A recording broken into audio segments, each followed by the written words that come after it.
So, dahil lalabas tayo guys, syempre gagamit tayo ng Hikari sunscreen, yung ultraviolet sunscreen nila. Ayan, syempre para protected ang ating face sa araw. So ayan, ito yung ginagamit ko everyday. Kahit nga wala kayong ilagay na foundation, okay na to. Maganda siya sa skin. Kahit hindi na kayo maglagay ng foundation. So, yan. Papakita ko sa inyo. Yan. Lagyan ko muna yung right side ko, no? Para makita nyo lang na diba? Ayan. Siyempre, iaano nyo lang mabuti.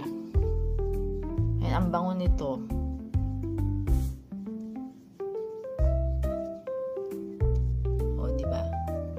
Ganda. Meron pa siyang dewy effect. Sino ka dyan? Kahit di ko na mag-foundation, girl. Laban na yan.